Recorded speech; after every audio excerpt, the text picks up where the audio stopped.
This is John from Polymath Producer. Welcome back to another video. Today we have a modern music production analysis. This week we're doing New Rules by Lipa, produced by Kirkpatrick. Last week we did Don't Start Now by Lipa, produced by Kirkpatrick. The reason why I'm doing another one of his is because I really wanted to hone in on his skill set, how he thinks about the craft, because he's a top 50 producer at the moment. So what you can learn is, the modern aspects of music production, plus the fundamentals as well. He hones in on the fundamentals, just like the classics. The cool thing about analyzing modern tracks, like real modern, is that you can actually figure out sonically what the world top 50 are doing right now, so that you can combine that with your classic analysis and sort of mash it all together. Before we do that, Polymath Producer system has opened again. I teach you how to read songs like a book so that you can go from either amateur to professional or professional to world class. It's a system that you can put on repeat daily, step by step. There's usually mixing and mastering programs that teach you how to do it step by step. Like, this is step by step how to learn arranging for production like a master would think about the craft. This is exactly how you do it. So I put together a presentation called Read Songs Like a Book. You can go watch that below at polymathproducer.com. The first thing I want to talk about is the 808. Okay, there's an 808 bass in this, and it does some very cool things. Have a listen.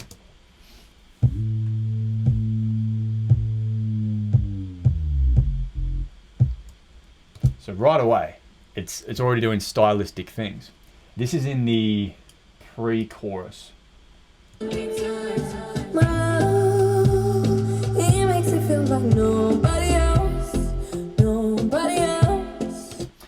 So what that 808 is doing is it's beginning the low end section of the track, and it's almost like teasing what's to come.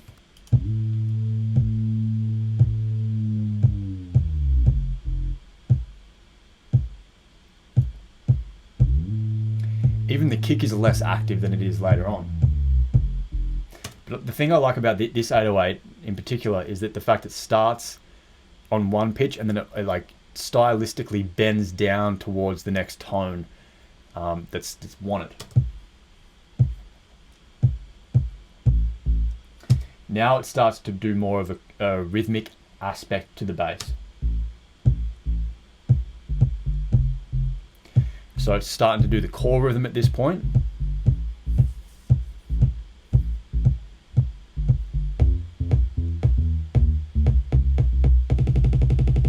So I love this.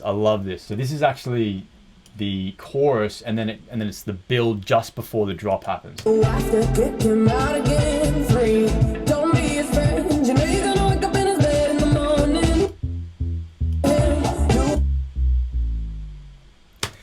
What I love about this is the fact that, now this is quite in depth, but the 808 is doing a descending line. Din din din din din din din din din. As that's doing that descending line,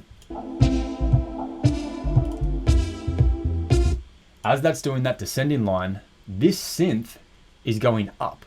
So what that is contrary motion, as they would call it in classical music, contrary motion. And contrary motion works well in classical music. Contrary motion pretty much means that one thing is descending while another's ascending. Have a listen to this.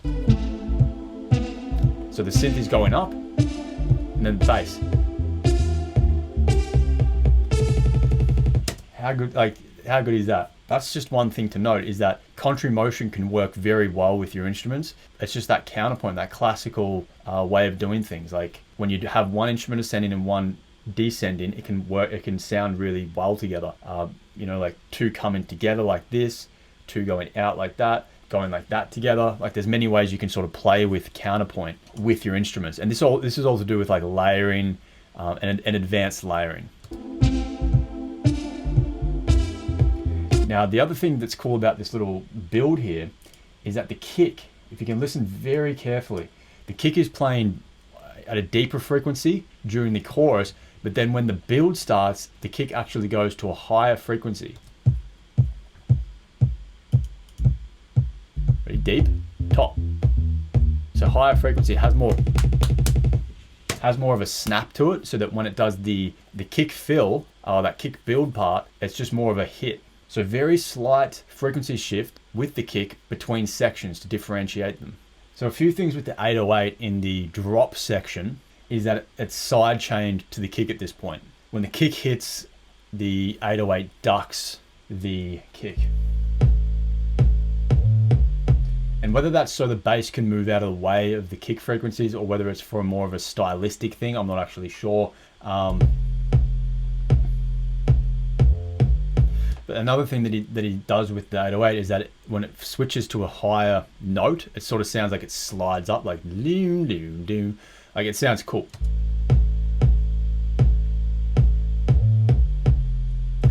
So these are all just little things that you can do just to really humanize your bass. I mean, it's an 808, so it's electronic, but he's made it sound like a human's playing it, with the slides at the start where he's got the note going doo, doo, doo, almost like it's teasing the bass in, and then it starts to play the core rhythm. So it's actually playing a core, like the core rhythm at that point in the chorus, and then it plays like a descending like line, which is quite active. And then in this one, it's sidechain plus has the stylistic movements with it.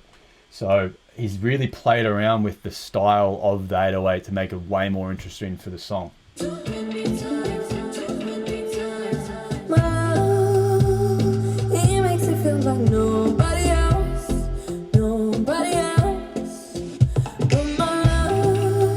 So we talked about this in the Mark Ronson track, where he used percussive fills to create interest in between vocal phrases. Now this one is a clear example of that. In this pre-chorus here, she sings the phrase, and then there's this cool little fill here that plays, and it's quite inventive. And it's just like a little, a little sprinkle there just to sort of pique interest. And I guess the cool thing about this one as well is that it's got a reverse into it, which is very subtle, like very subtle moves in modern production that you can do just for a bit of ear candy. So it's essentially just a little white rise, and then into the vocal, into the tom like fill. So these are just little like subtle layering choices you can make just to give it like that little extra something. In Don't Start Now, he starts the song with the hook line, but it's like teased a little bit with the vocal, and it has a vocal throw on it, so it delays and reverbs out. He does the exact same technique in this track. Have a listen. Literally the exact same technique. So it's got a reverse into the vocal, so he's reversed it, and then it goes into, and then the vocal sings one, which is like the hook line of the pre-chorus, and he's got it tremolo delayed like out left and right, so it feels like it's going and it's vocal throat, so it lasts long, and that's in the intro. So straight away you know what song it is. He's teased the hook of the track, and it's ready to go. And it's so simple, but it's so effective. People know straight away this is that song. Other things he's done with stylistic vocals is he's used a hey vocal on the drop. And the reason why this works is I'm pretty sure it's like an old school hip hop thing, but the Chainsmokers use this a lot as well, I've noticed, and it's in a lot of modern pop music as well. They use a hey vocal as like almost like a percussive rhythmic element that accentuates offbeats. I hope that made sense. So if you listen to it, this is all it is. It's just like a sample of someone saying hey, but when you play it with the arrangement, hey,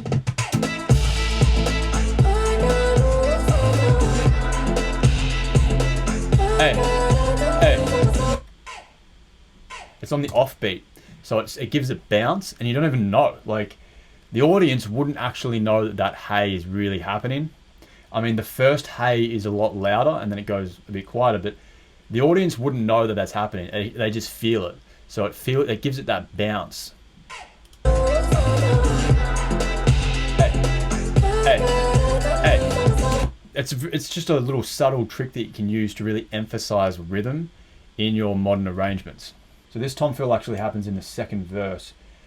just before the pre-chorus, and it's like a slight tom fill variation on the original one that he played in the first pre-chorus, but it's a bit lighter, and he's got a transition effect of a who vocal, like who, and then it's vocal throat. And that carries over with white noise going down into the pre-chorus. So I'll play that for you. Ready? So you wouldn't even notice it. Like, the average person wouldn't notice these things. But the who vocal plays just before this pre-chorus starts, and it's very lightly just carries the arrangement over into the next section. Same thing right here. When he goes into this section, it's sort of, you can hear things in the foreground, but when you listen very carefully, have a listen to what he has underneath this part. So reverse tone, white noise, and then it's a woo vocal with a vocal throw on it, right on the entrance. I'll tell you when it happens. Now you can't even hear that when he says woo. He says woo right on the entrance of that chorus, and that carries over.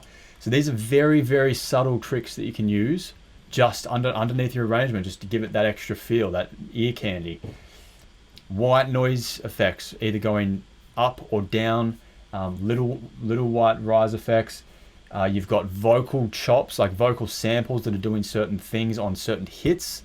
You've got vocal throws, so effects that carry over so that the transitions are smooth. And you've also got reverse tones, so like tones of either, like, you know, a synth tone, like just a one-hit tone, that are reversed into sections. Something that a lot of modern tracks have are these mini reverse tones, reverse vocals, reverse crashes, white noises. There's a lot of reverse things into things, reverse kicks. It's always very subtle, and you wouldn't even really notice it if you were just the average listener. But when you're producing modern pop tracks, the reverse stuff really can emphasize certain points, works really great for transitions, can emphasize rhythm as well. It's always on a very subtle level, though, that the audience would not even know that's happening. So with his higher level percussion, he tends to reserve harder hits for entrances of bars or for turnarounds, and then lighter hits for just other bars, which you'll see in the drop. First crash, very heavy. Second crash, not as heavy. Third crash for the turnaround, heavy. Fourth crash, not as heavy. So that's in the drop section. Crash. First one's very impactful. Second one, not very impactful. And you know, that variation on intensity, very important. It's a very subtle thing to think about, but you're always going to be thinking, how can I put variation of intensity on my percussion elements? Really, it just humanizes it. So if you're using samples, it's just humanization. When I analyzed Rehab with Mark Ronson, it was clear that it was a real drum player. So the variation in intensity is always going to be there when you've got a real drum player, if they actually do it. But with samples, it can be harder. So you've got to do these things. You've got to think about these things. How can I make sample-based tracks sound more humanized? Now, with his other percussion, he's got rides.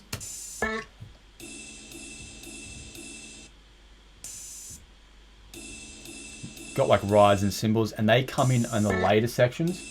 And like a weird vocal sample. So like how he's just throwing in random samples on certain beats just for like a little bit of ear candy here and there. Like, it makes, to the average listener, they wouldn't even know it's there, and it kind of makes no sense. But the reason why he's doing that is just to really just emphasize that unique feel.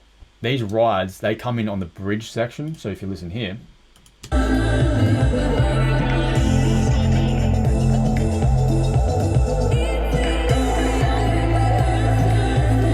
It's a bit atmospheric, so that's why he's got a lot of the weird samples coming in, doing their thing. The key point to think about here is that he's reserved the different type of higher level percussion for the bridge, the second build, and sort of the latter parts of the arrangement, and that's really for energetic build. In a lot of these modern tracks, they reserve high-end percussion for later sections, and especially, not all the time, but like they reserve the most intense high-end percussion for later periods, or they build it up over time. So maybe they have just little remnants of high-end percussion early on, and then it starts to build over time. Now, that's not always the case. If we look at Rehab, that we also analyzed this week with Mark Ronson, the high-end percussion really came in on just certain sections and then got taken out for other sections. The real principle here is that you want contrast. That's it. Contrast is key. When we analyzed Rehab with Mark Ronson, we noticed how the core rhythm in that track actually slightly varies between different sections. The principle of core rhythm still remains within the sections, but it changes its essence in the different sections. In this track, this is another example of how the core rhythm can change depending on the sections. If you listen to the verse, it has more of that Latin feel. It's got that classic Latin beat. But when it gets to the drop, it's different. Which is interesting, isn't it? You've got this Latin backbeat here, which is really outlined by the percussion here and the synth.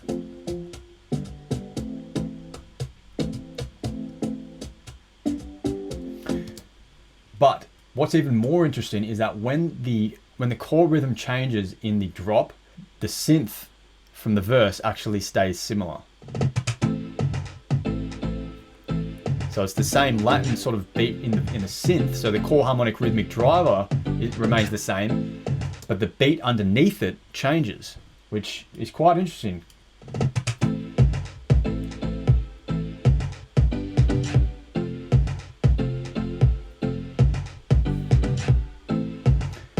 So it's almost like the core harmonic rhythmic driver in this track takes precedence over the actual like kick and snare, which I don't think I've ever seen before. I've never analyzed this sort of way of doing it before, which is very cool.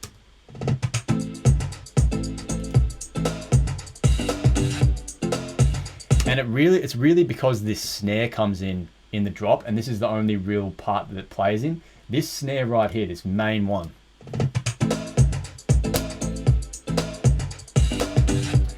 Which takes away from that Latin beat, because the Latin beat is more like it's like the boom. That's the sort of Latin style beat. In this drop though, when the snare comes in on the 2 and the 4, changes everything. So it's like he's combined the Latin rhythm from the start with the core harmonic rhythmic driver and the synth, and then he's combined that with a different type of core rhythm in the drop, and then fuse them together.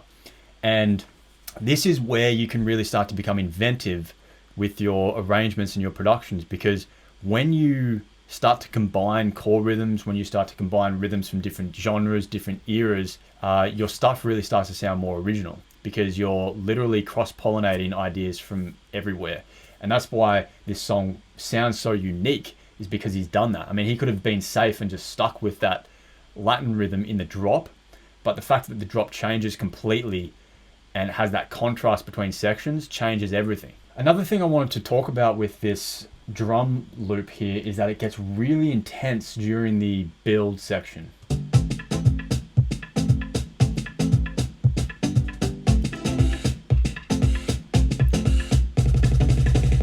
I guess the key principle here that you want to recognize is that when it comes to builds, if you want them to sound very intense, like this one does,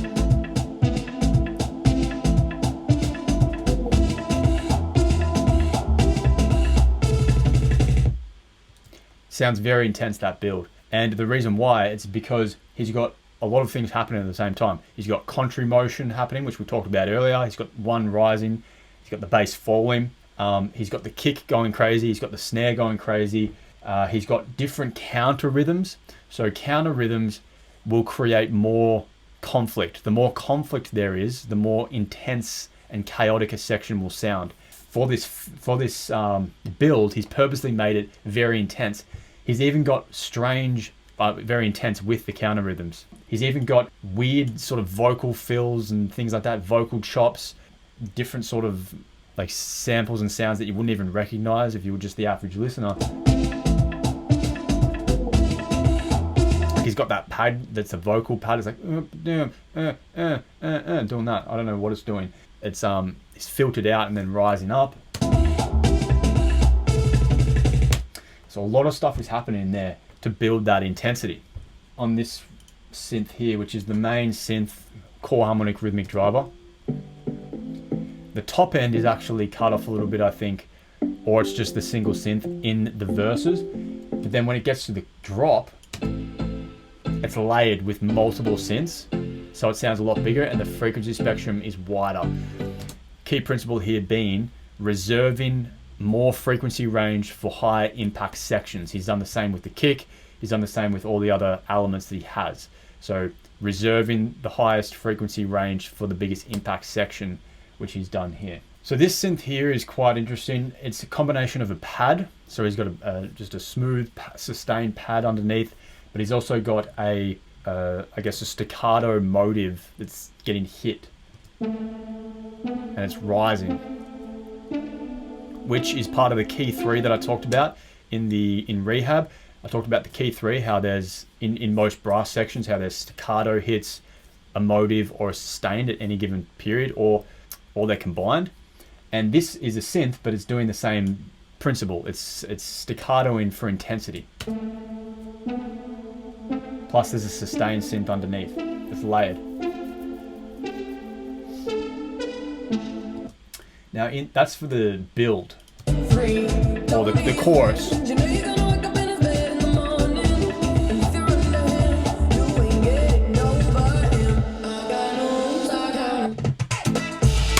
I guess the other thing to note in that build section as well is the fact that it's congruent with the song. And this is something that's very important in production and arranging, is having that relationship with the song. So the singer's singing the song's, if it's a vocal centric song and it's a song centric song like this one, the arrangement needs to support that, it needs to accompany that, and it needs to tell the story of the song in a way that's interdependent. Principle number 10, interdependence principle. Everything has its own sort of role, independent role, but they need to work together as an interdependent entity. Synergistic. In this build, that is happening. It's congruent with what the song is singing. It's flowing with what the song is. And just quietly, can we take some time to appreciate how well done this snare fill is before the drop happens, and the timing of it all. Like this, I can't figure this out. I literally cannot figure out what is happening here. I've analyzed this so many times. I'm even looking at the individual instruments and I cannot figure out what is happening here. Listen. Like just the intricacy of the timing of placements, of element placements is next level. Like this is world-class stuff right here. Listen to this again. It just gets me every time. Like this is like the best part of this track, in my opinion, is this one little section. Just listen to it again. You got the build. You got this crazy build. Intensity. And then it goes. Then it just falls out. It just fades completely, which is it's like a loop disruption technique. It just like falls out, and then there's a reverse vocal that carries underneath towards the drop, and the vocal sings its one line with a white noise rise as well. And then the hay even comes in, like in between the snare fill and the drop. Like it's all, and the timing of it all, it's just amazing. So I guess the key principle to think about here is that how can you make your transitions so intricate that it just blows people away, and like it blows producers away, where they're just like, what did you even do? I don't even know what you did. You know, I literally do not know what you did. If you can have that reaction from producers or just the public in general, you know you've done some intricate world-class production skills. So this other synth is sort of like a vocal glitch that's sustained but does like a weird staccato motive thing. This is during the chorus build. It's filtering up and up and up. And then it's playing in the drop without the filter, and it's just in its full intensity. And he's also got weird vocal glitches that are happening every now and then. It's that main thing that's playing in the background of the drop. It's a combination of things. It's like a counter rhythm because it's playing a straight rhythm while the core rhythm is very syncopated. And it's also kind of like a hidden hook, secondary hook thing, because it's pretty in the foreground, but it's accompanying the lead vocal, which is the lead hook, the primary hook, where she's singing I got new rules, I count them, whatever she's singing.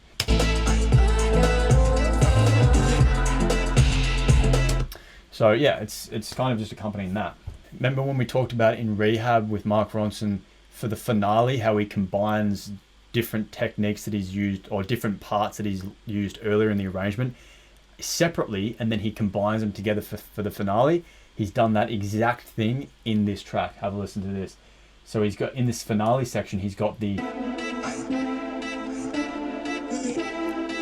one that rises in the earlier section in the chorus, and he's also got the other melody underneath during the finale.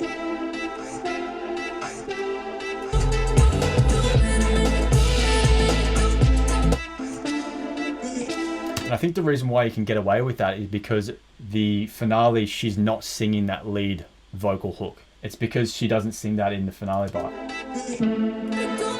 She's singing that instead, so it's a bit different. So he's got room to play with that. With the background vocals in the verse, there's a bit of a call and response happening. First, you've got the lead vocal phrase, and then you've got the background vocals doing a harmonized vocal stack response. Crazy, out of my mind, out of my mind. Which is quite cool. Call and response principle. Wrote it down and read it out. 1, don't pick up the phone. You know he's only calling because he's drunk and alone. 2, so what the background vocals are doing in this section are they're doubling keywords and they're panned. And they're also doing octaves as well. So if you can hear the first one, he's got like, just on the one, he's got like a very deep processed voice. 1, don't pick up the phone. That's pretty funny. So they're on each number just for emphasis on those notes. So this section here is mostly background vocals. So it's probably like it's like a full vocal stack. He's got like vocals that are 1 octave. He's got vocals that are another lower octave. And it sounds like that they're panned left and right, like it's a real big stack.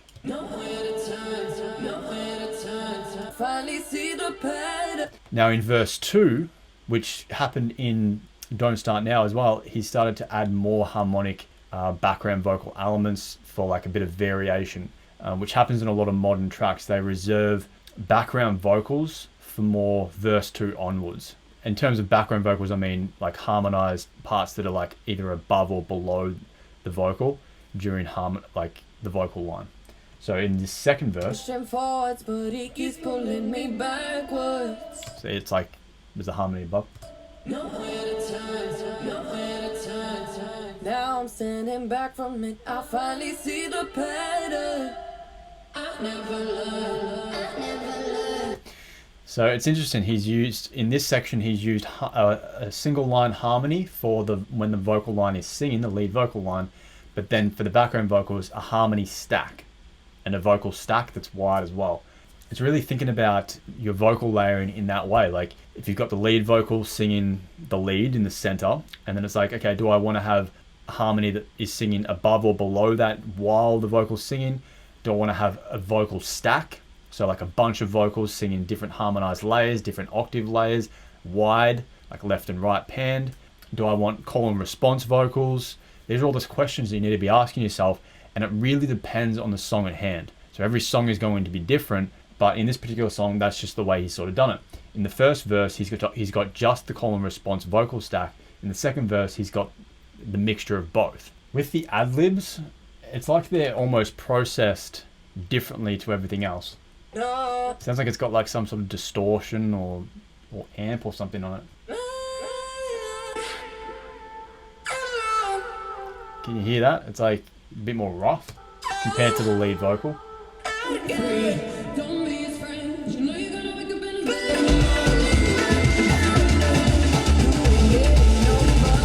Again, ad-libs, similar to other modern tracks that I've analysed, ad-libs are getting reserved for verse 2 onwards. So verse 2 for this final pre-chorus build or chorus build, and for the final drop as well. So, and in terms of ad-libs, taking place like in between vocal phrases or as harmonies, like one-off harmonies. So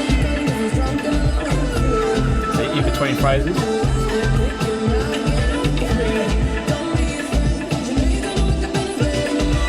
Harmony. And this is all just like selection. I mean, I don't know whether they did all these like purposefully or whether he just said, can you just sing a bunch of stuff during the song, and then he placed them himself like creatively, which a lot of the time you can do. With the lead vocal, we have a dry lead singing the main melody, and then you've got a wet lead that is singing all the effects. Crazy.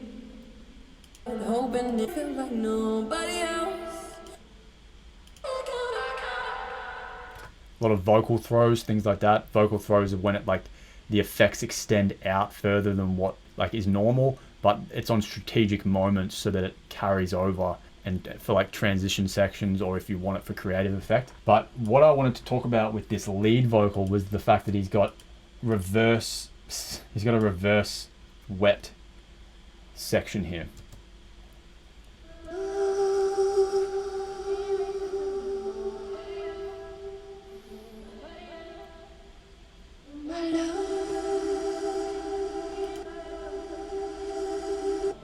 Can you hear those reverse effects? It starts to get even weirder.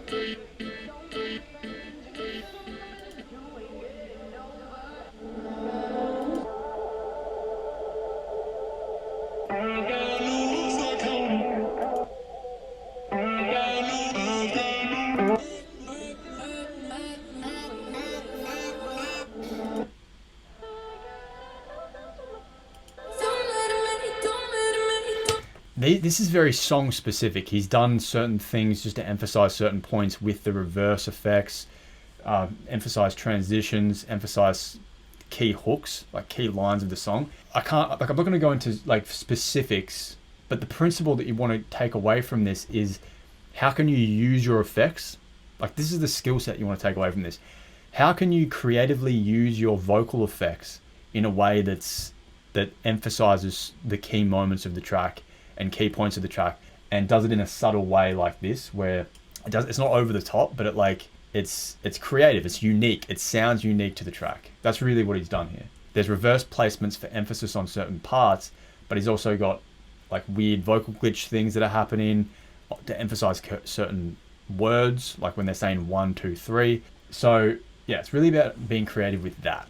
Overall, I think that the underlying way of thinking that he had in Don't Start Now is very similar to this, in terms of like the way that he's layered, the way that he's used effects especially, and the way that he's used like little samples that sound very unique, but they're there to like just create vibe really. He's very good at that. I think the other key thing from this song was his use of core rhythm and how he's mashed two different core rhythms together in the drop. I think that was like, I don't think I've ever seen a song that's done something like that before, which is really cool. Makes the track very unique. And finally, that little snare fill before the drop, again, blows me away every time. Have no idea how he's done it. I've tried to like figure out the time placements and count like when it's happening. Does it come in on the 1? Does it come in on the 2? I pretty much gave up in the end. I was like, you know what? I don't want to know anymore because it'll take away from the magic of what it sounds like. So the key principle to understand would be to just be very unique in everything that you do. Be unique in everything that you do. cross-pollinate certain things, cross-pollinate ideas, cross-pollinate genres, cross-pollinate eras. It's really going to be unique to you, like what you like. Like this is what he likes and that's what he's created. But what do you like? That's the question you got to ask yourself. And how can you cross-pollinate that in a way that's original to you? Anyway, that's what I have for you today. I hope you enjoyed this one. And if you want to check out how to read songs like a book, the links below, polymathproducer.com. And yeah, I'll see you next time. Thank you for watching.